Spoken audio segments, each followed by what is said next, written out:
जय हिंद आप सभी को। तो चलिए शुरुआत करते हैं आज के इस क्लास में। प्लेटफॉर्म बिहार पुलिस का प्रैक्टिस सेट नंबर 6 कंप्लीट करेंगे। और इसके पहले देखिए 5 प्रैक्टिस सेट जो है ना इस बुक का करवा चुके हैं, तो जाके प्लेलिस्ट चेक कीजिएगा, आपको जो है ना सारा क्लास मिल जाएगा। तो इस क्लास में देखिए प्रैक्टिस सेट नंबर 6 देखेंगे और इसके पहले देखिए 5 प्रैक्टिस सेट तक करवा चुके हैं। तो लास्ट तक क्लास को ज़रूर देखिएगा, तभी जो है ना क्लास का आपका 100% फ़ायदा मिलेगा। और लास्ट में आप लोग कमेंट कर दिया कि आप लोग का जो है ना 100 में कितना मार्क्स आया। तो चलिए शुरुआत करते हैं प्रैक्टिस सेट नंबर 6। देखिए प्रैक्टिस सेट नंबर 6 का देखिए पहला क्वेश्चन कर रहा है। देखिए रीजनिंग का क्वेश्चन है, इसको कौन कर लीजिएगा। कर रहा है दी गई आकृति में कितने जो है ना त्रिभुज है, इसको कौन कर लीजिएगा। इसका हम आंसर बता रहे हैं, इसका सही जो उत्तर होगा ऑप्शन नंबर क्या हो जाएगा, तो डी हो जाएगा। चलिए आगे देखिए। नहीं देखिए मैथ का क्वेश्चन है, तो मैथ का 2 नंबर का सही उत्तर क्या होगा, तो ऑप्शन नंबर 2 का सही उत्तर होगा, ऑप्शन नंबर 1 हो जाएगा। चलिए आगे देखिए तीन का जो सही उत्तर होगा ऑप्शन नंबर क्या हो जाएगा, तो डी हो जाएगा। चलिए आगे देखिए कह रहा है कि व्यक्तिवाचक, कह रहा है व्यक्तिवाचक, भाववाचक, जातिवाचक संज्ञाओं के सही क्रम को बताइए। क्वेश्चन कह रहा है कि व्यक्तिवाचक, भाववाचक, जातिवाचक संज्ञाओं के सही क्रम को बताइए, क्या होगा। तो 4 का सही उत्तर होगा ऑप्शन नंबर 1 दैनिक जागरण, और क्या है धुलाई, और क्या है तूफान है। ये क्या है, दैनिक जागरण व्यक्तिवाचक है, धुलाई भाववाचक है, और तूफान क्या है, तो जातिवाचक है। ठीक है, चलिए आगे देखिए। नेक्स्ट कह रहा है कि ए रमेश यहाँ आओ, यहाँ आओ, इस वाक्य में कौन सा कारक बताइए। क्वेश्चन कह रहा है ए रमेश यहाँ आओ, इस वाक्य में कौन सा कारक बताइए। तो 5 का सही उत्तर होगा ऑप्शन नंबर सी, क्या है, तो संबोधन कारक है। क्या है, तो संबोधन कारक है। चलिए आगे देख रहा है कि पवन, पवन में कौन सी संधि है बताइए। पवन में पूछ रहा है कि पवन में जो है ना कौन सी संधि बताइए। तो 6 का सही उत्तर होगा ऑप्शन नंबर डी, क्या है, तो आयादी संधि है। क्या है, तो आयादी संधि है। तो पवन शब्द में आयादी संधि होता है, इसका संधि विच्छेद बोलेगा तो पोज प्लस क्या होता है, अन्न होता है। ठीक है, चलिए आगे देखिए क्वेश्चन नंबर 7 कर रहा है निम्नलिखित में से कौन सा वाक्य संज्ञा के प्रयोग की दृष्टि से जो है ना शुद्ध है बताइए। क्वेश्चन कर रहा है निम्नलिखित में से कौन सा वाक्य के संज्ञा के प्रयोग की दृष्टि से क्या है, तो शुद्ध है बताइए। तो 7 का सही उत्तर होगा ऑप्शन नंबर सी, क्या है, तो राहुल बचपन में बहुत जो है शरारती था। ये क्या है, तो ये जो है ना क्या है, तो शुद्ध वाक्य है। क्या है, तो शुद्ध वाक्य है। ठीक है, याद रखिएगा। तो राहुल बचपन में बहुत शरारती था, इस वाक्य में संज्ञा का प्रयोग बिल्कुल क्या है, तो सही है। और अन्य वाक्यों में जो है ना बचपन और बचपनत्व आदि जो है ना शुद्ध भाववाचक क्या है, तो संज्ञा है। ठीक है, चलिए आगे देखिए। नेक्स्ट करा है कि परंपरागत युक्ति कहते हैं किसको बताइए। परंपरागत युक्ति कहते हैं किसको बताइए। तो 8 का सही उत्तर होगा ऑप्शन नंबर 1 अनुश्रुति को बोलते हैं। किसको बोलते हैं, अनुश्रुति को बोलते हैं। ठीक है, चलिए आगे देखिए। क्वेश्चन नंबर देखिए 9 कह रहा है कि विश्वस्त शब्द के लिए उचित वाक्यांश क्या है बताइए। विश्वस्त शब्द के लिए उचित वाक्यांश क्या है बताइए। तो 9 का सही उत्तर होगा ऑप्शन नंबर बी, क्या होगा, जिस पर विश्वास किया गया हो उसे क्या बोलेंगे, तो विश्वस्त कहेंगे। ठीक है, चलिए आगे देखिए। नेक्स्ट कह रहा है कि मैला आंचल के लेखक कौन है बताइए। मैला आंचल के लेखक कौन है बताइए। तो 10 का सही उत्तर होगा ऑप्शन नंबर सी, कौन है, फणीश्वर नाथ रेणु है। कौन है, फणीश्वर नाथ रेणु है। नेक्स्ट क्वेश्चन पे आइए, कह रहा है किस मध्यकालीन संत ने बीजक की रचना की थी बताइए। कह रहा है कि किस मध्यकालीन संत ने बीजक की रचना किया था बताइए, किसने किया था। तो 11 का सही उत्तर होगा ऑप्शन नंबर 1 कबीर दास ने किया था। कौन किया था, कबीर ने किया था। चलिए आगे देखिए। नेक्स्ट क्वेश्चन है, कह रहा है कि पानी पर तैरती बर्फ का टुकड़ा जब पूरी तरह पिघल जाता है तो पात्र में पानी का स्तर क्या होगा बताइए। बहुत अच्छा क्वेश्चन है। कह रहा है कि पानी पर तैरती बर्फ का टुकड़ा जब पूरी तरह पिघल जाता है तो पात्र में पानी का स्तर क्या रहेगा बताइए। तो 12 का सही उत्तर होगा ऑप्शन नंबर सी, क्या होगा, अपरिवर्तित रहेगा। जितना पानी था पहले उतना ही रहेगा। ठीक है, चलिए आगे देखिए। कह रहा है कि नाभिकीय रिएक्टर में मंदक का कार्य क्या है बताइए। कह रहा है कि नाभिकीय रिएक्टर में मंदक का कार्य क्या है। तो 13 का सही उत्तर होगा ऑप्शन नंबर 1 न्यूट्रॉनों की गति में क्या है, तो धीमा करना। तो न्यूट्रॉनों की गति को धीमा करना क्या है, तो नाभिकीय रिएक्टर क्या है, तो मंदक का जो है ना काम होता है। ठीक है, तो याद रखना कि नाभिकीय रिएक्टर में मंदक का कार्य न्यूट्रॉनों की गति को धीमा करना होता है। और नाभिकीय रिएक्टर में विखंडन विक्रिया श्रृंखला को बनाए रखने के लिए क्या है, तो न्यूट्रॉन महत्वपूर्ण होते हैं। क्या होते हैं, न्यूट्रॉन क्या होते हैं, महत्वपूर्ण होते हैं। चलिए आगे देखिए। क्वेश्चन नंबर 14 में मिलान करना है। आप स्तंभ ए में क्या है, तो ग्रंथि, स्तंभ बी में क्या है, तो हार्मोन है। कौन सा ग्रंथि का हार्मोन क्या है, इसके बारे में देखिए बताना है। तो देखिए पहला कह रहा है अग्नाशय। अग्नाशय क्या हो जाएगा बताइए। अग्नाशय का जो हार्मोन है क्या है बताइए। अग्नाशय क्या हो जाएगा, अग्नाशय का जो हार्मोन होगा क्या होगा, तो इंसुलिन हो जाएगा। क्या होगा, इंसुलिन होगा। नेक्स्ट है पीयूष ग्रंथि। पीयूष ग्रंथि क्या होगा, तो पीयूष ग्रंथि का हो जाएगा वृद्धि हार्मोन। क्या होगा, वृद्धि हार्मोन। अधिवृक्क ग्रंथि का क्या होगा, अधिवृक्क ग्रंथि का हो जाएगा एड्रेनलिन हो जाएगा। क्या होगा, एड्रेनलिन हो जाएगा।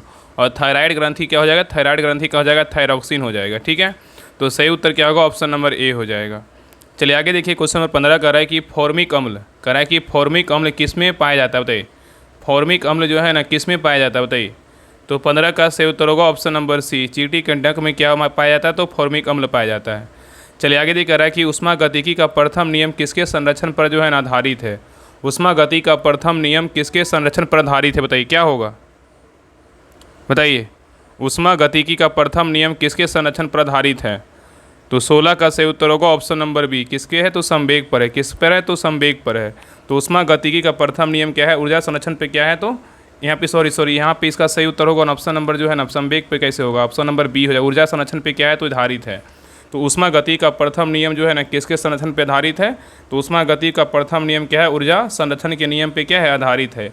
और ऊष्मागति का प्रथम नियम, जिसे ऊर्जा संरक्षण का नियम भी कहा जाता है, बताता है कि ऊर्जा को ना तो बनाया जा सकता है और ना ही नष्ट किया जा सकता है, केवल एक रूप में जो है दूसरे रूप में परिवर्तित किया जा सकता है। ठीक है, चलिए आगे देखिए क्वेश्चन नंबर 17 का रहा है कि धातुओं का वह गुण जिसके कारण उन्हें पीटकर पतली चादरों में बदला जा सकता है, क्या कहलाता है बताइए।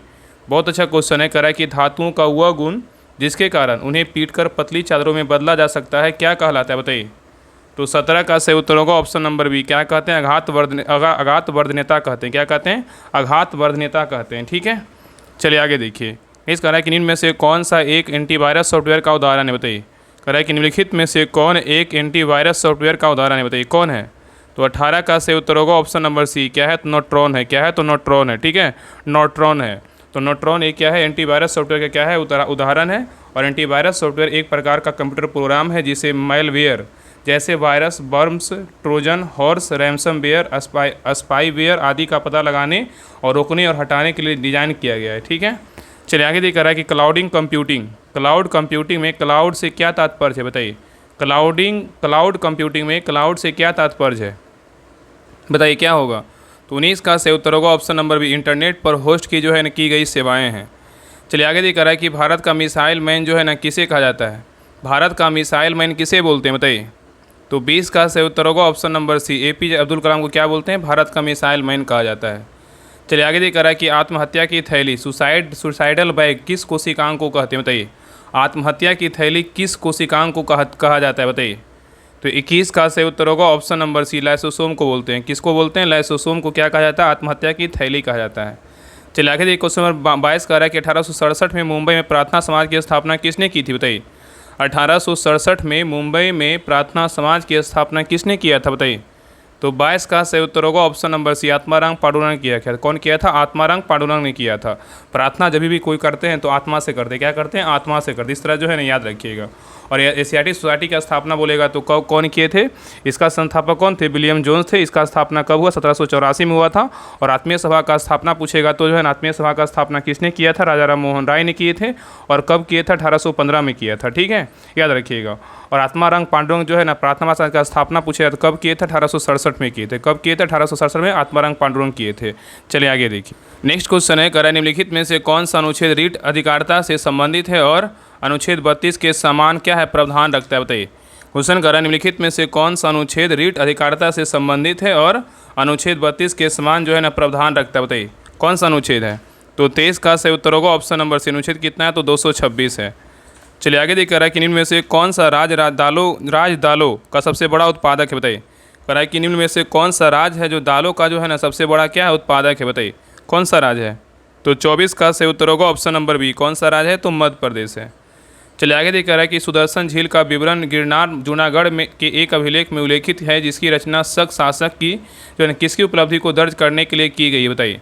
क्वेश्चन कर रहा है सुदर्शन झील का विवरण गिरनार जूनागढ़ के एक शिलालेख में उल्लेखित है जिसकी रचना शक शासक जो है ना कौन मतलब किसकी उपलब्धि में दर्ज करने के लिए की गई है बताइए, क्या होगा।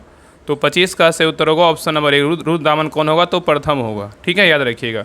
तो सुदर्शन झील का विवरण गिरनार जूनागढ़ के एक शिलालेख में उल्लेखित है जिसकी रचना शक शासक रुद्रदामन प्रथम की उपलब्धियों को दर्ज करने के लिए जो है ना की गई है। ठीक है, चलिए आगे देखिए, कह रहा है कि निम्नलिखित में से किसने नील दर्पण नाटक लिखा है बताइए।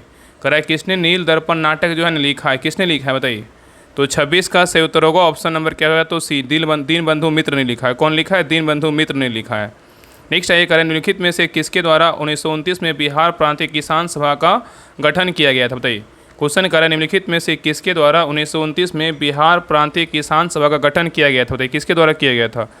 तो 27 का सही उत्तर होगा ऑप्शन नंबर बी, स्वामी सदानंद सरस्वती के द्वारा किया गया था। तो स्वामी सदानंद सरस्वती के द्वारा 1929 में बिहार प्रांतीय किसान सभा का जो है ना गठन किया गया था। और स्वामी सदानंद सरस्वती का जन्म उत्तर प्रदेश के गाजीपुर जिला के देवा गांव में 22 फरवरी 1889 को हुआ था। ठीक है, चलिए आगे देख रहा है कि भारत का पहला गोल्फ क्लब किस शहर में स्थित है, बताइए।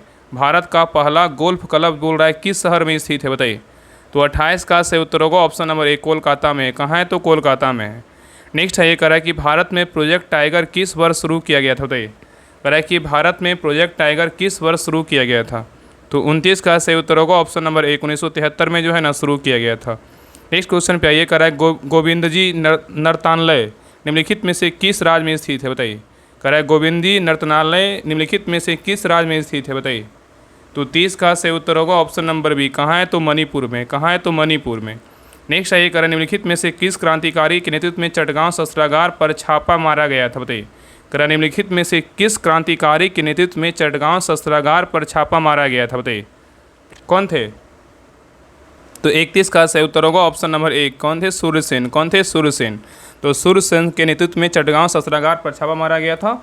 और चटगांव शस्त्रागार छापा जो है ना 18 अप्रैल 1930 को हुआ था। और यह स्वतंत्रता सेनानी सूर्यसेन मतलब मास्टर दा इनके नाम से जो जाना जाता था।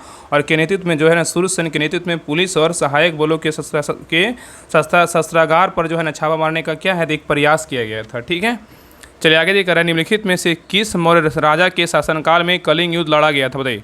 क्वेश्चन कर रहा है कि निम्नलिखित में से किस मौर्य राजा के शासनकाल में कलिंग युद्ध लड़ा गया था, बताइए। क्या होगा, तो 32 का सही उत्तर होगा ऑप्शन नंबर डी, कौन था, अशोक था। कौन था, अशोक। तो अशोक जो है ना मौर्य राजा के शासनकाल में कलिंग युद्ध लड़ा गया था। और अशोक ने अपने राजाभिषेक के 8वें वर्ष लगभग 261 ईसा पूर्व में कलिंग पर आक्रमण की और कलिंग की राजधानी तोसली पर जो है ना अधिकार कर लिया था। ठीक है, चलिए आगे देख रहा है कि भारत में अरेबिका कॉफ़ी कौन से राज्य में जो है ना उगाई जाती है, बताइए। भारत में अरेबिका कॉफ़ी कौन से राज्य में उगाई जाती है, बताइए। कौन सा राज्य होगा, तो 33 का सही उत्तर होगा ऑप्शन नंबर डी, कहाँ उगाई जाती है, कर्नाटक में। नेक्स्ट क्वेश्चन पे देखिए, मैथ का क्वेश्चन, इसको बना लीजिएगा, इसका आंसर बता दे रहे हैं। तो 34 का जो सही उत्तर होगा ऑप्शन नंबर क्या होगा, तो डी हो जाएगा। नेक्स्ट क्वेश्चन पे आइए, देखिए 35 का जो सही उत्तर होगा ऑप्शन नंबर क्या हो जाएगा, तो सी हो जाएगा। नेक्स्ट क्वेश्चन नंबर आइए 36 पे, 36 का जो सही उत्तर होगा ऑप्शन नंबर क्या हो जाएगा, 36 का सही उत्तर होगा ऑप्शन नंबर सी हो जाएगा। चलिए आगे देखिए 37 नंबर इंग्लिश का क्वेश्चन है। देखिए कह रहा है कि Khalistan Everest is the highest peak, बताइए क्या होगा, यहाँ पे क्या भराएगा। तो यहाँ पे क्या होगा, तो क्या होगा, ऑप्शन नंबर जो है ना डी हो जाएगा, नन ऑफ द एभव हो जाएगा। क्या होगा, नन ऑफ द एभव हो जाएगा। यहाँ पे आज कहना है कि रिक्त स्थान पर कोई भी आर्टिकल का प्रयोग नहीं होगा। क्या होगा, कोई भी आर्टिकल का प्रयोग जो है नहीं होगा। माउंट एवरेस्ट जो है एक क्या है, व्यक्तिवाचक संज्ञा है, मतलब प्रॉपर जो है ना नाउन है। और प्रॉपर नाउन जब तक पार्टिकुलराइज्ड ना हो उसके पहले कोई भी आर्टिकल का प्रयोग नहीं होना चाहिए। तो यहाँ पे खालिस्तान का जगह कुछ नहीं भराएगा, कोई भी आर्टिकल नहीं फिल होगा। ठीक है, इसलिए क्या होगा, Everest is the highest peak होगा। इसलिए क्या होगा, आंसर जो है ना ऑप्शन नंबर डी हो जाएगा। चलिए आगे देखिए, नेक्स्ट क्वेश्चन नंबर 38 है, कह रहा है I am very Khalistan now would you please come later. Now I am very Khalistan now would you please come later, बताइए क्या होगा। तो 38 का सही उत्तर होगा ऑप्शन नंबर डी हो जाएगा, बीजी होगा। क्या होगा, तो I am very busy now would you please come later. चलिए आगे देखिए क्वेश्चन नंबर 40 कर रहा है कि please leave your shoes, Khalistan क्या होगा, तो द डोर, बताइए। तो 39 का सही उत्तर होगा ऑप्शन नंबर ए, क्या होगा, तो बाय होगा। Please leave your shoes by the door.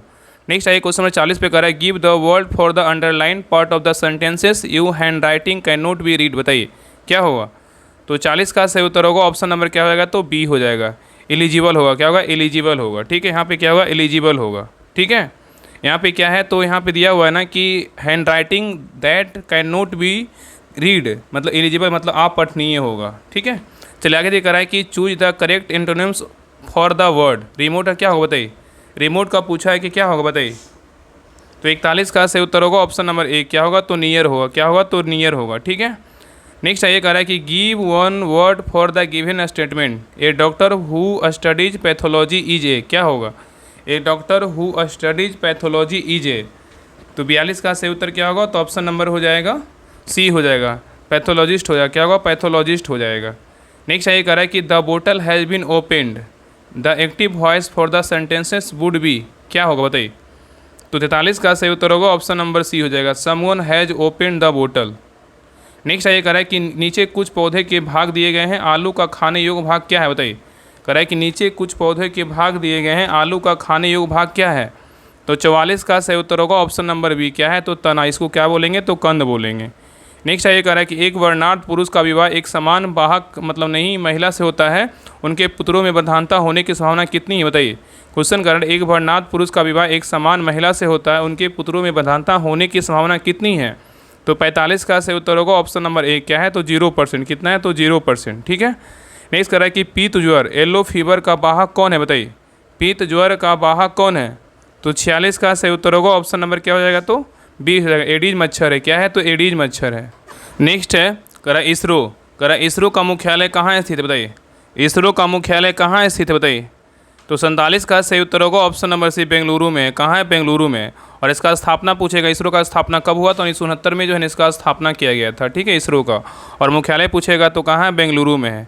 चलिए आगे देखिए। और इसरो का फुल फॉर्म पूछेगा तो क्या होता है? इंडियन स्पेस रिसर्च ऑर्गेनाइजेशन होता है। ठीक है, इसका फुल फॉर्म जो है याद रखिए, इसरो का फुल फॉर्म क्या होता है? इंडियन स्पेस रिसर्च ऑर्गेनाइजेशन होता है। ठीक है, इसका मुख्यालय कहाँ है? बेंगलुरु में। इसका स्थापना कब हुआ था? 1969 में हुआ था।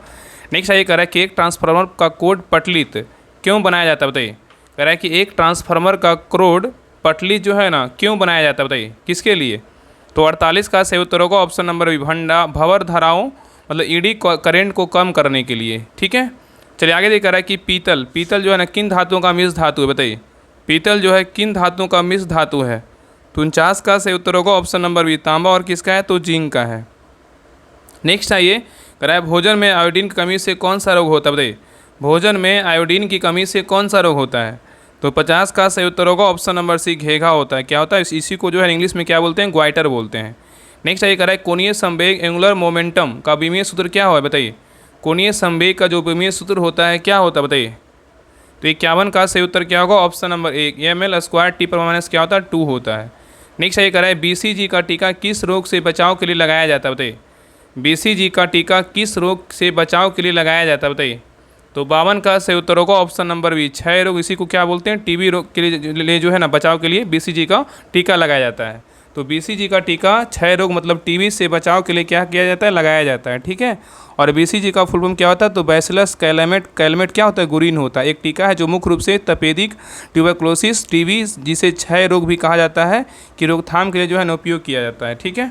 चलिए आगे देखिए। नेक्स्ट है कह रहा है पेप्सिन एंजाइम कहाँ स्रावित होता है और किसका पाचन करता है? बताइए। पेप्सिन एंजाइम कहाँ स्रावित होता है और किसका पाचन करता है? बताइए। तो 53 का सही उत्तर होगा ऑप्शन नंबर बी, अमाशय और प्रोटीन का जो है ना पाचन करता है। मतलब पेप्सिन एंजाइम जो है ना अमाशय स्रावित होता है और प्रोटीन का जो है ना पाचन करता है। तो क्वेश्चन कर रहा था कि पेप्सिन एंजाइम कहाँ स्रावित होता है? तो अमाशय से होता है। और किसका पाचन करता है? तो प्रोटीन का जो है ना पाचन करता है। चलिए आगे देख रहा है कि भारत में पहली संपूर्ण जनगणना कब की गई थी? बताइए। भारत में पहली संपूर्ण जनगणना कब की गई थी? तो 54 का सही उत्तर होगा ऑप्शन नंबर डी, कब किया गया था? 1881 में किया गया था। चलिए आगे देख रहा है कि भारत में रेडियो प्रसारण 1930 में किसके द्वारा शुरू किया गया था? भारत में रेडियो प्रसारण 1923 में किसके द्वारा शुरू किया गया था? बताइए। तो 55 का सही उत्तर होगा option number B, radio club of Bombay के द्वारा शुरू किया गया था। तो भारत में रेडियो प्रसारण जो है 1923 में रेडियो क्लब ऑफ बॉम्बे द्वारा शुरू किया गया था। और इसके बाद 1927 में बॉम्बे और कलकत्ता में निजी स्वामित्व वाले 2 ट्रांसमीटरों से प्रसारण सेवा जो है ना शुरुआत किया गया था। और 1936 में इसका नाम बदलकर ऑल इंडिया रेडियो कर दिया गया। और 1997 में जो है ना आकाशवाणी के नाम से जो है ना पुकारा जाने लगा। चलिए आगे देख रहा है कि एक खाली स्थान बहते पानी का में एक क्या है? अवरोधक है जो प्रवाह को बाधित, निर्देशित या धीमा करता है। अक्सर एक जलाशय, झील या बाड़े का निर्माण करता है। कौन करता है? बताइए। तो 56 का सही उत्तर होगा ऑप्शन नंबर सी, कौन करता है? तो बांध। तो एक बांध बहते पानी में एक अवरोध है जो प्रवाह को बाधित, निर्देशित या धीमा करता है। अक्सर एक जलाशय, झील या बाड़ी का क्या करता है? निर्माण करता है। चलिए आगे देख रहा है कि निम्न में से किस युद्ध में शेरशाह ने हुमायूं को पराजित किया था? बताइए। कह रहा है निम्न में से किस युद्ध में शेरशाह ने हुमायूं को पराजित किया था? बताइए कौन सा युद्ध था? तो 57 का सही उत्तर होगा ऑप्शन नंबर सी, उपयुक्त में से दोनों। कौन सा? चौसा का युद्ध 1539 में हुआ था, इसमें भी किया था। और कन्नौज का युद्ध हुआ था 1540 में, इसमें भी किया था। ठीक है। तो शेरशाह ने चौसा का युद्ध 1539 तथा कन्नौज का युद्ध 1540, इन दोनों में जो है ना हुमायूं क्या किया था? पराजित किया था। कौन किया था? शेरशाह किया था। चलिए आगे देख रहा है कि अमेरिका द्वारा जापान के हिरोशिमा शहर पर किस दिन परमाणु बम जो है ना का हमला किया गया था? बताइए। कह रहा है कि अमेरिका द्वारा जापान के हिरोशिमा शहर पर किस दिन परमाणु बम का जो है ना हमला किया गया था? बताइए कब किया गया था? तो 58 का सही उत्तर होगा ऑप्शन नंबर सी, 6 अगस्त 1945 को किया गया था। नेक्स्ट ये कह रहा है कि मुस्लिम लीग के किस अधिवेशन में द्विराष्ट्र प्रस्ताव जो है ना पारित हुआ था। कह रहा है मुस्लिम लीग के किस अधिवेशन में द्विराष्ट्र का प्रस्ताव पारित हुआ था। तो 59 का सही उत्तर होगा ऑप्शन नंबर 1, लाहौर अधिवेशन 1940 में हुआ था। तो मुस्लिम लीग के लाहौर अधिवेशन 1940 में द्विराष्ट्र का प्रस्ताव जो है ना पारित हुआ था। और मुस्लिम लीग का लाहौर अधिवेशन 22 मार्च से 24 मार्च तक चला था और इस अधिवेशन की अध्यक्षता बोलेगा तो मोहम्मद अली जिन्ना ने किया था। नेक्स्ट ये कह रहा है कि मध्यकाल में भारत की यात्रा पर आया इब्न बतूता कहाँ का रहने वाला था। मध्यकाल में भारत की यात्रा पर आया इब्न बतूता कहाँ का रहने वाला था। तो 60 का सही उत्तर होगा ऑप्शन नंबर सी, अफ्रीका महादेश का जो है ना रहने वाला था। ठीक है, चलिए आगे देखा रहा है कि वर्ष 1921 में मोपला विद्रोह किस क्षेत्र में हुआ था। वर्ष 1921 ईस्वी में मोपला विद्रोह किस क्षेत्र में हुआ था। तो 61 का सही उत्तर होगा ऑप्शन नंबर डी, केरल में हुआ था। कहाँ हुआ था? केरल में हुआ था। नेक्स्ट कर रहा है कि बिहार बजट 2025-26 में कुल बजट कितना दर्शाया गया, बताइए। बिहार बजट 2025-26 में कुल बजट कितना दर्शाया गया है। तो 62 का सही उत्तर होगा ऑप्शन नंबर 1, तीन जो है ना कितना, 3 करोड़, 3 करोड़ नहीं है, 3 लाख जो है ना 16,000 कितना है, 3,16,895 करोड़ रुपया है। कितना है? तो 3,16,895 करोड़ रुपया है। ठीक है, याद रखिएगा। नेक्स्ट ये कह रहा है कि भारत में सर्वप्रथम राष्ट्रीय आय का आकलन इनमें से किसके द्वारा किया गया था, बताइए। क्वेश्चन कर रहा है कि भारत में सर्वप्रथम राष्ट्रीय आय का जो आकलन है इनमें से किसके द्वारा किया गया था, बताइए।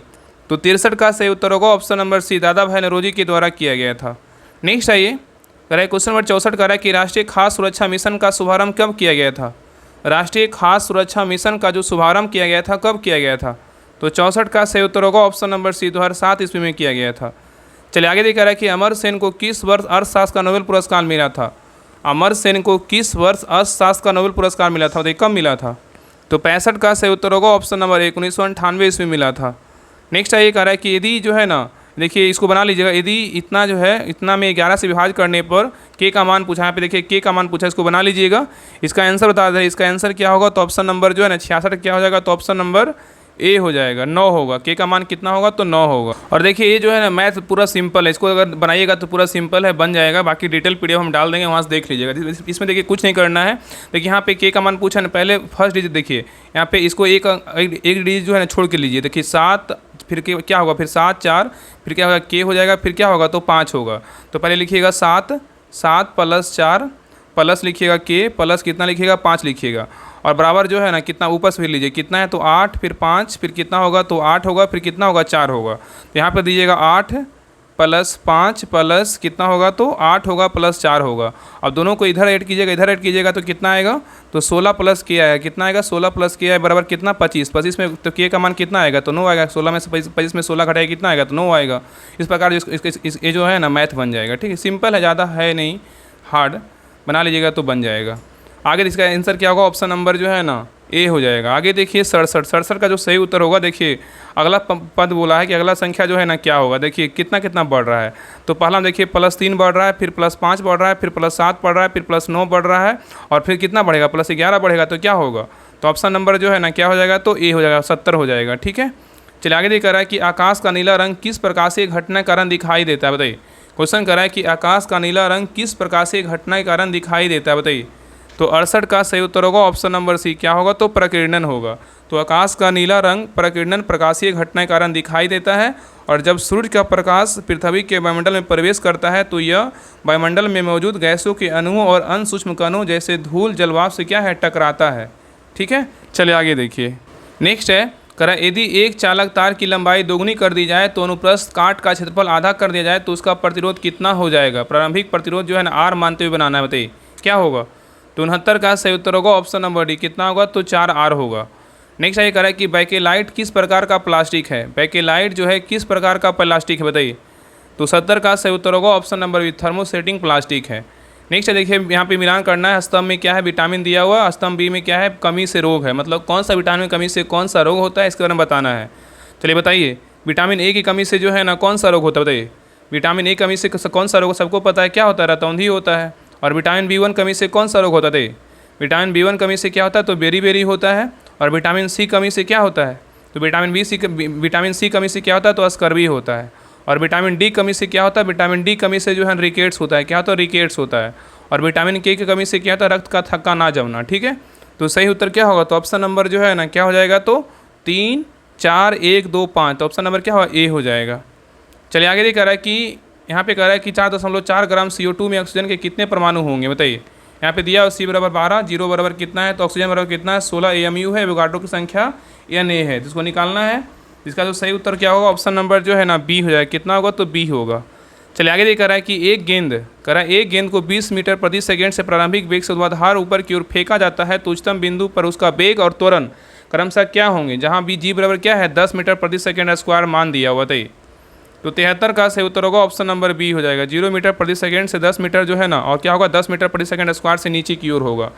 नहीं, देखिए यहाँ पे दिया हुआ है कि अभी कथन ए में कह रहा है उभयचर जल और थल दोनों पर रह सकते हैं, और कारण में कह रहा है कि मेढक में श्वसन त्वचा और फेफड़ों दोनों द्वारा होते हैं। बताइए कौन सही है कौन गलत है, बताइए। तो 74 का सही उत्तर क्या होगा, ऑप्शन नंबर A हो जाएगा। AR दोनों क्या है सत्य है, और R एक की जो है ना सही व्याख्या करता है। नेक्स्ट ये कह रहा है कि प्रतिध्वनि ई को सुनाई देने के लिए ध्वनि स्रोत और परावर्तक सतह के बीच न्यूनतम दूरी हवा में लगभग कितनी होनी चाहिए। कह रहा है कि प्रतिध्वनि सुनाई देने के लिए ध्वनि और परावर्तक सतह के बीच न्यूनतम दूरी हवा में लगभग कितनी होनी चाहिए। तो 75 का सही उत्तर होगा ऑप्शन नंबर B 17 मीटर होनी चाहिए। नेक्स्ट कह रहा है कि किया गया कार्य शून्य होगा यदि बल और विस्थापन के बीच का कोण क्या होगा। कह रहा है किया गया कार्य शून्य होगा यदि बल और विस्थापन के बीच का कोण क्या होगा। तो 76 का सही उत्तर होगा ऑप्शन नंबर क्या हो जाएगा, तो C हो जाएगा 90 डिग्री। कितना होगा, तो 90 डिग्री। चलिए आगे ये कह रहा है कि निम्नलिखित में से कौन सा एक प्रबल अम्ल है। बताइए कौन सा एक प्रबल अम्ल है। तो 77 का सही उत्तर होगा ऑप्शन नंबर B हाइड्रोक्लोरिक अम्ल क्या है, तो एक प्रबल अम्ल है। नेक्स्ट ये कह रहा है कि पौधे में जल का परिवहन किस ऊतक द्वारा होता है। पौधों में जल का परिवहन किस ऊतक के द्वारा होता है। तो 78 का सही उत्तर होगा ऑप्शन नंबर B क्या होता है, जाइलम के द्वारा होता है। किसके द्वारा, जाइलम के द्वारा। तो पौधे में जल का परिवहन जाइलम ऊतक द्वारा होता है।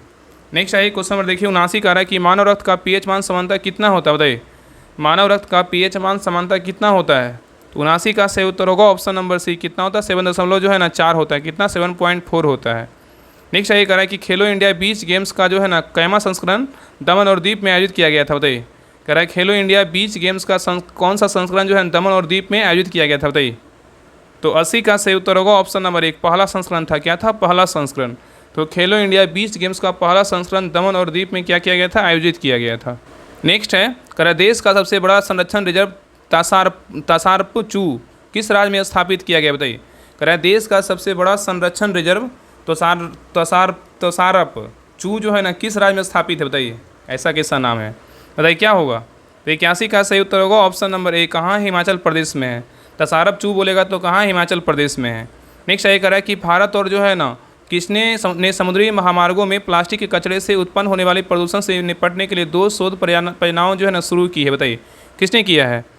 तो 82 का सही उत्तर होगा ऑप्शन नंबर B यूरोपीय संघ किया है। तो भारत और यूरोपीय संघ ने समुद्री महासागरों में प्लास्टिक के कचरे से उत्पन्न होने वाले प्रदूषण से निपटने के लिए 2 शोध परियोजनाएं शुरू की है। नेक्स्ट ये कह रहा है कि भारतीय विदेश सेवा IFS अधिकारी अनुराग भूषण को किस देश का राजदूत जो है नियुक्त किया गया। बताइए किस देश का। तो 83 का सही उत्तर होगा ऑप्शन नंबर D स्वीडन का राजदूत जो है नियुक्त किया गया है। नेक्स्ट ये कह रहा है कि अंतर्राष्ट्रीय मुद्रा कोष IMF द्वारा पाकिस्तान के सम्मुख अगली किस्त के लिए कितनी नई शर्तें रखी गई। बताइए कह रहा है कि अंतर्राष्ट्रीय मुद्रा कोष इंटरनेशनल मॉनेटरी फंड IMF द्वारा पाकिस्तान के सम्मुख अगली किस्त के लिए कितनी नई शर्तें रखी गई। बताइए तो 84 का सही उत्तर होगा ऑप्शन नंबर B 11 शर्तें जो है ना रखा गया है। ठीक है, चलिए आगे कह रहा है कि सर्वप्रथम भारत की यात्रा किसने किया था। सर्वप्रथम भारत की यात्रा किसने किया था। तो 85 का सही उत्तर होगा ऑप्शन नंबर B मेगास्थनीज ने किया था। कौन किया, मेगास्थनीज ने किया था। और मेगास्थनीज जो है ना सेल्कोस निकेटर का क्या था, राजदूत था। और मेगास्थनीज ने जो है ना इंडिका की रचना किया था। इंडिका पुस्तक बोलेगा किसका है, मेगास्थनीज का है। नेक्स्ट है पटना में गोलघर का निर्माण किस वर्ष किया गया था। बताइए पटना में गोलघर का निर्माण किस वर्ष किया गया था।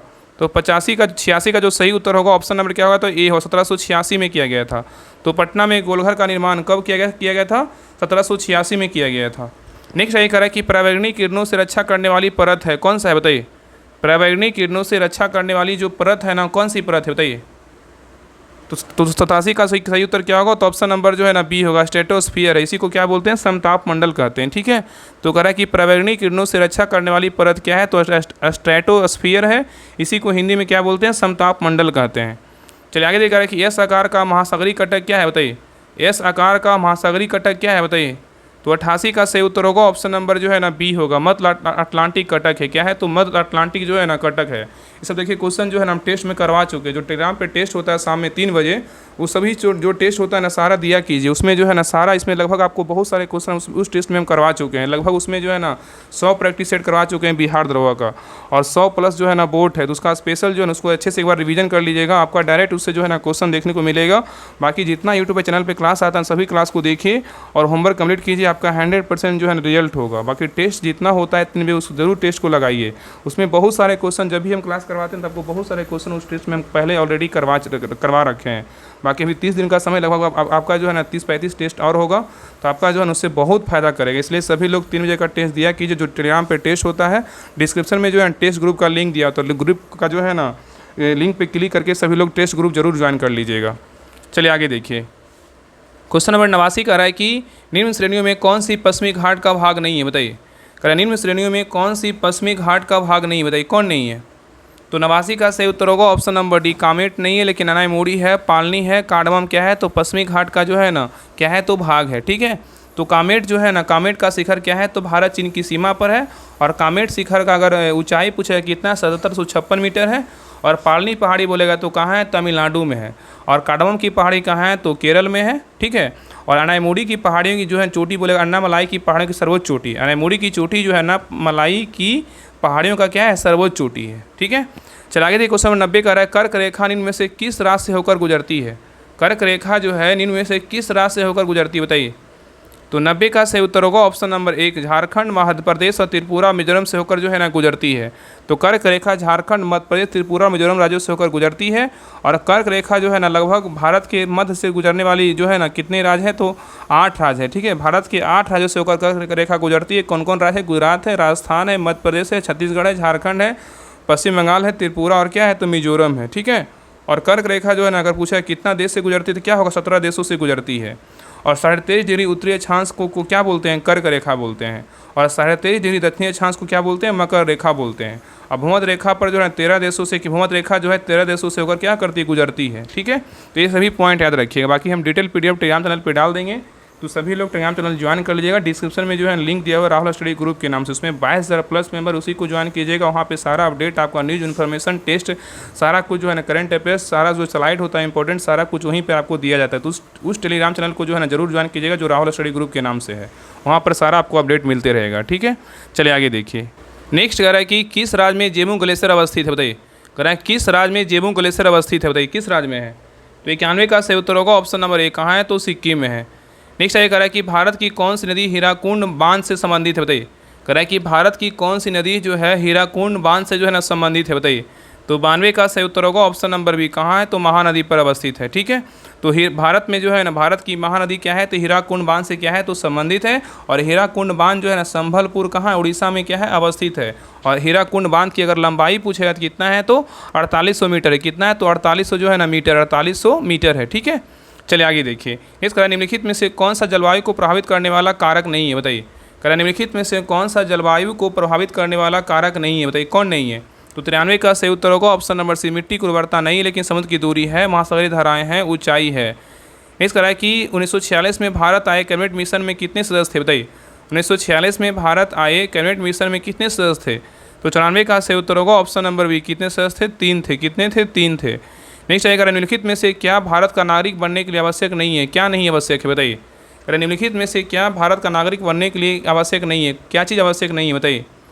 तो 95 का सही उत्तर क्या होगा, तो ऑप्शन नंबर जो है ना सी, अधिकृत संपत्ति क्या है, तो नहीं है, लेकिन वंशक्रम जरूरी है, जन्म जरूरी है, और क्या है, देशीकरण जो है ना जरूरी है। ठीक है, आगे देखिए यहाँ पे मिलान करना है, बताइए। यहाँ पे कर रहा है सही सम्मिलित करें, बताइए। भारत का संघ का क्या होगा, बताइए। भारत का संघ कौन होता है, तो भारत का जो संघ होता है कौन होता है, प्रधानमंत्री होते हैं। राज्य का कौन होता है, राज्य का जो है राज्यपाल होते हैं। नगर निगम का कौन होते हैं, तो नगर निगम का जो है ना महापौर होते हैं। ग्राम पंचायत का बोलेगा तो सरपंच होते हैं। तो सही उत्तर क्या होगा, तो ऑप्शन नंबर ए हो जाएगा। चलिए आगे देखा रहा है कि एक क्रिकेटर की पत्नी डायरी पुस्तक का संबंध किस क्रिकेटर खिलाड़ी से है, बताइए। एक क्रिकेटर की पत्नी की डायरी पुस्तक का संबंध किस क्रिकेटर खिलाड़ी का से है, बताइए। तो 97 का सही उत्तर होगा ऑप्शन नंबर क्या हो जाएगा, तो इसका हो जाएगा ऑप्शन नंबर क्या होगा, तो ए हो जाएगा, चेतेश्वर पुजारा से है। कि किससे, चेतेश्वर जो है ना पुजारा से है। ठीक है, चलिए आगे देखिए। नेक्स्ट कर रहा है कि खेलो इंडिया यूथ गेम्स 2025 का थीम सॉन्ग क्या है, बताइए। खेलो इंडिया यूथ गेम्स 2025 का थीम सॉन्ग क्या है, बताइए। तो 98 का सही उत्तर होगा ऑप्शन नंबर ए, खेल के रंग और बिहार के संग है। ठीक है, चलिए आगे देखा रहा है कि WHO ने किस देश में पोलियो के प्रकोप को बढ़ने की जो है ना घोषणा की है, बताइए। कह रहा है कि WHO ने किस देश में पोलियो के प्रकोप बढ़ने की जो है ना घोषणा किया है, बताइए कौन किया है। तो 99 का सही उत्तर होगा ऑप्शन नंबर एक, कौन किया है, पापुआ न्यू गिनी किया है। तो WHO ने पापुआ न्यू गिनी में पोलियो के प्रकोप बढ़ने की जो है ना घोषणा किया है। ठीक है, याद रखिएगा। और विश्व स्वास्थ्य संगठन WHO ने तत्काल टीकाकरण अभियान शुरू करने का जो है आह्वान किया है।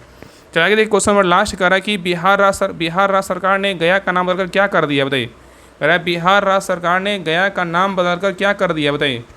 तो 100 का सही उत्तर क्या होगा, तो ऑप्शन नंबर जो है ना ए हो जाएगा, गया जी कर दिया। क्या कर दिया, तो गया जी कर दिया। ठीक है, तो ये रहा प्रैक्टिस सेट नंबर 6। आप लोग क्लास कैसा लगा आप लोग कमेंट सेक्शन में जरूर बताइएगा। और आप लोग जो है ना स्कोर शेयर कीजिएगा कि 100 में जो है ना आप लोग का कितना मार्क्स आया। तो ये रहा प्रैक्टिस सेट नंबर 6। जिनको भी ग्रुप में देखिए क्लास से पहले प्रैक्टिस सेट लगाना है, देखिए इस प्रकार आपका PDF दिया जाता है, पूरा डिटेल के साथ PDF मिलता है। बिहार पुलिस जहाँ होमवर्क जो सीरीज चल रहा है उसमें जो है इस प्रकार पूरा डिटेल के साथ PDF दिया जाता है। जिनको भी लगता है कि हाँ प्रैक्टिस सेट हमें लगाना है तो Bihar police homework series join कीजिए, उसमें जुड़ करके जो है ना क्लास से पहले प्रैक्टिस सेट लगाइए, उसके बाद क्लास को देखिए, आपका जो है ना 100% फ़ायदा करेगा। ठीक है, तो देखिए ये जो है ना बिहार पुलिस का होमवर्क सीरीज ग्रुप है, इसमें देखिए प्लेटफॉर्म का जो है ना वॉल्यूम 1 वॉल्यूम 2 बेहतरीन ढंग से प्रैक्टिस सेट करवाया जा रहा है। और साथ में जो है ना ये लूसेंट बुक और ये NCERT सार संग्रह और ये ऑब्जेक्टिव भी करवाया जा रहा है। और देखिए साइंस का तो पूरा हम ये पूरा बुक ही हम पूरा करवा दिए हैं। और ये देखिए क्वेश्चन बैंक भी करवाया जा रहा है, पर डे जो है ना क्वेश्चन बैंक करवाया जा रहा है। बाकी फुल PDF जो है ना क्वेश्चन बैंक का दिया हुआ है। और बाकी ये भी देखिए बुक करवाया जाएगा। और अभी जो फिलहाल जो साइंस में करवाया जा रहा है तो NCERT जो है ना जो 6 to 12 है वह स्पेशल जो है ना साइंस का स्पेशल उसमें बिहार पुलिस होमवर्क से जिसमें करवाया जा रहा है, स्पेशल साइंस का मतलब 6 to 12 करवाया जा रहा है। तो सभी लोग ज्वाइन कीजिए, इसमें बेहतरीन ढंग से जो है ना होमवर्क और क्या है साथ में प्रैक्टिस सेट करवाया जा रहा है। तो जितने भी यूट्यूब चैनल पे क्लास आता है प्रैक्टिस सेट का बिहार पुलिस का, अगर आपको लगता है कि क्लास से पहले हमें प्रैक्टिस सेट लगाना है तो आप पूरा PDF डिटेल के साथ हमें चाहिए तो आप इस ग्रुप को ज्वाइन कीजिए। देखिए आप इतना सोचिएगा ना कि इसका फ़ी अगर बात करें 99 रुपये सिर्फ है। और इसको बताइएगा ना अगर आपका रिजल्ट लेना है तो इसको इतना कुछ नहीं है। ठीक है ना, अगर आप 10 भी प्रैक्टिस सेट लगा लेते हैं तो आपका इतना 100 रुपये कुछ नहीं है। आपका 100 रुपये जो है ना 5 से 6 प्रैक्टिस सेट में आपका 10 प्रैक्टिस में खत्म हो जाता है। सोचिए कि इसमें लास्ट समय में बहुत मेहनत करवाया जा रहा है। और लास्ट 30 दिन में इसमें जो इतना बेहतरीन ढंग से मेहनत करवाया जाएगा, सिलेक्टेड टॉपिक के साथ जो है ना सब कुछ करवाया जा रहा है। बाकी साइंस के लिए सोचना ही नहीं पड़ेगा, क्योंकि साइंस के लिए जो भी ग्रुप में जुड़े होंगे उनको पता होगा कि साइंस कितना ढंग से जो है ना बेहतरीन ढंग से करवाया जा रहा है। क्योंकि साइंस का जो क्वेश्चन है ना आपको 20 से 25 क्वेश्चन रहेगा साइंस में बिहार पुलिस में। और अगर हम 6 to 12 अगर सारा हम करवा दिए तो उससे जो है ना एक भी साइंस का क्वेश्चन बाहर नहीं आने वाला। बाकी जितने भी क्लास यूट्यूब चैनल पे आ रहा है, चाहे तो बिहार दरोगा का हो चाहे बिहार पुलिस का हो, सभी क्लास को बारीकी से देखिए, जितना हो सके रिवीजन कीजिए। देखिए इसके पहले देखिए 21,391 का जो एग्ज़ाम हुआ था उसमें देखिए ज्ञान बिंदु का जो सर के द्वारा जो चलाया गया था 50 प्रैक्टिस सेट जो क्लास में करवाया गया था वो सारा देखिए प्लेलिस्ट जाके चेक कीजिएगा, आपको सारा मिल जाएगा, उसको भी एक बार रिवीजन कर लीजिएगा। इसके पहले देखिए बहुत ही सारे का जो है ना सिर्फ पढ़ने से यूट्यूब चैनल पर करने से जो है रिजल्ट हुआ है, मतलब सारा क्लास को देखते थे उनका 100% जो है रिजल्ट हुआ। बहुत लोग का मैसेज आया था, ऐसा नहीं कि नहीं मैसेज आया था, उतना हम शेयर नहीं किए थे लेकिन बहुत लोग का मैसेज आया था। सिर्फ हम क्लास उस समय सिर्फ हम क्लास करवाए थे, सोचिए, और ज़्यादा कुछ नहीं करवाए थे। तो इसलिए बोल रहे हैं कि आप इसको ज्वाइन कीजिए, आप प्रैक्टिस सेट लगाइए और अच्छे सारा क्लास कीजिए, जो भी इसमें होमवर्क मिल रहा है अच्छे से कंप्लीट कीजिए, आपका 100% जो है रिजल्ट होगा। तो आप लोग सभी लोग ज्वाइन कीजिएगा, सारा डिटेल टेलीग्राम चैनल पे दिया हुआ, तो आप लोग ज्वाइन कर लीजिएगा। बाकी जितने लोग क्लास को नए लोग देख रहे हैं सब लोग सब्सक्राइब कर लीजिएगा और अपना स्कोर जरूर शेयर कीजिएगा। हर ग्रुप में जो है ना क्लास का लिंक जरूर शेयर कीजिएगा। ठीक है, तो मिलते हैं एक नए क्लास में, तब तक के लिए जय हिंद जय भारत।